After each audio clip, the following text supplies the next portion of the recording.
know I say this often, but recently my TikTok and Instagram DMs have been full of questions about subchorionic hematomas, subchorionic hemorrhages, what they mean, is it going to end in miscarriage, what can you do, blah, blah, blah. So in today's video, that's going to be my mission. I'm going to explain to you what a subchorionic hematoma or hemorrhage is and what exactly it means for the pregnancy. In case you're new here, hi, I'm Dr. Ali. I'm an OBGYN, and here on YouTube, I make all sorts of videos from lifestyle, vlogs, information, educational videos like this one. I recently had a daughter, so you can watch my whole pregnancy journey, delivery, why I had a C-section. I mean, you name it, but welcome.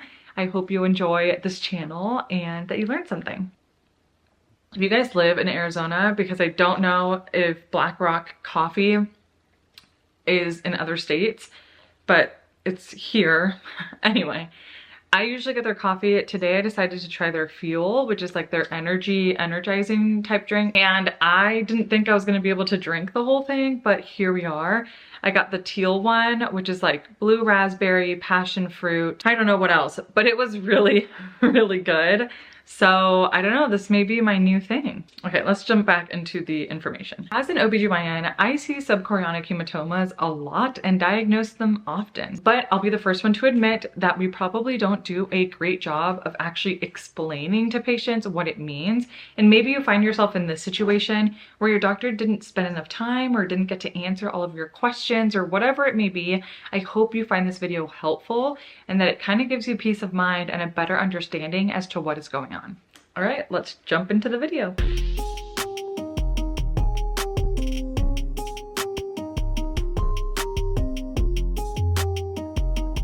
Subchorionic hematomas, which is also the same thing as subchorionic hemorrhage, so I may use them interchangeably. It is bleeding that occurs with the detachment of the chorion. The chorion is the fetal side of the placenta. So the chorion begins to detach from the wall of the uterus. Here's pictures that might help you better understand what's going on.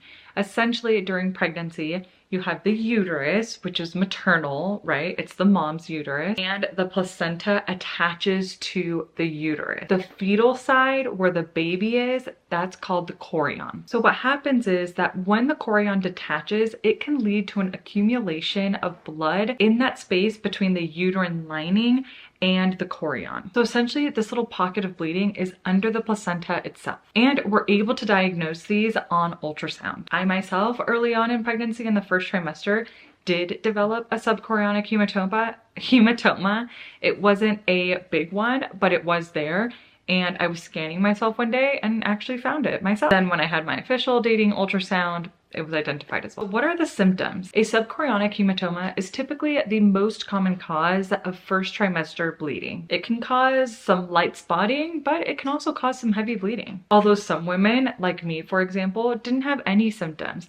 I found it on ultrasound, but I never had bleeding. Other women may have cramping as well. So the most common question I typically get is, what is the association between a subchorionic hematoma and miscarriage? Now, they are associated with an increased risk of an early pregnancy loss. So we typically worry about an early loss if the area of the hematoma itself is greater than 25%. Also, it's been found that the location of the hematoma can also affect the probability of it ending in miscarriage. If the hematoma is behind, like directly behind the placenta, it has been associated with a higher incidence of miscarriage, as opposed to if the hematoma is like on the edge of the placenta, almost like a borderline, but not directly behind it. Now, I don't want that to scare you because in the majority of cases, subchorionic hematomas resolve all on their own and it leads to a healthy, happy pregnancy without a miscarriage. And they typically resolve on their own within a couple weeks. So oftentimes when we find a subchorionic hematoma on ultrasound, our recommendation is to watch it. So we may follow you closer with more frequent ultrasounds, and obviously we tell you to be more aware of your symptoms. If you start to get heavier bleeding, more cramping, anything like that, then we definitely want you to come in for an evaluation. But like I said, in the majority of cases, it resolves all on its own and it leads to a healthy full-term baby without any complications. For some women, the hematoma may continue to grow, although this is less likely. This is one of the reasons why we do want to follow you with ultrasounds and continue to measure the area to make sure it's not expanding. Also, just a little disclaimer. Because you had had bleeding in your first trimester, or if you're someone that had bleeding in the first trimester, it does not mean that you have a subchorionic hematoma. There are other reasons that can cause first trimester bleeding.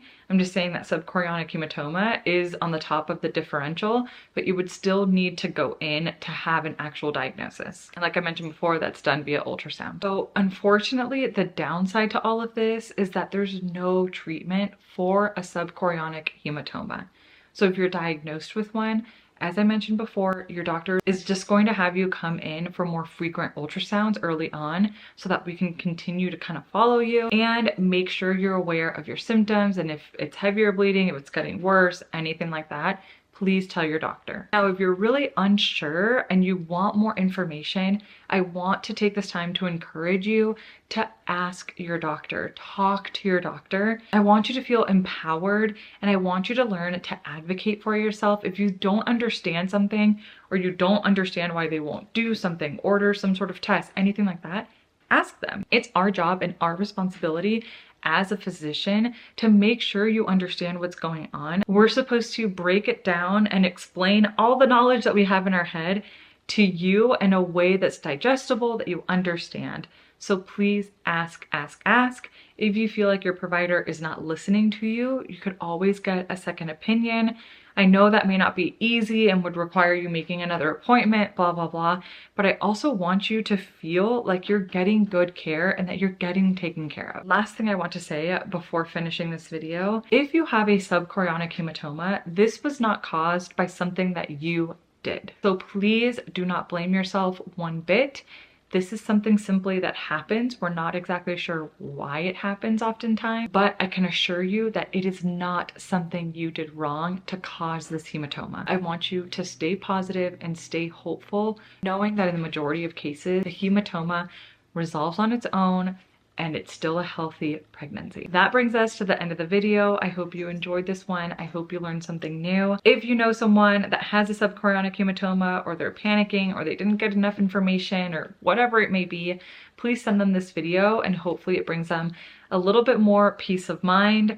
As I always say, knowledge is power, and I hope you leave this video feeling more educated and empowered about your own body and your pregnancy. I will see you guys in my next video. Thank you so much for all the love and support. Take care. Bye.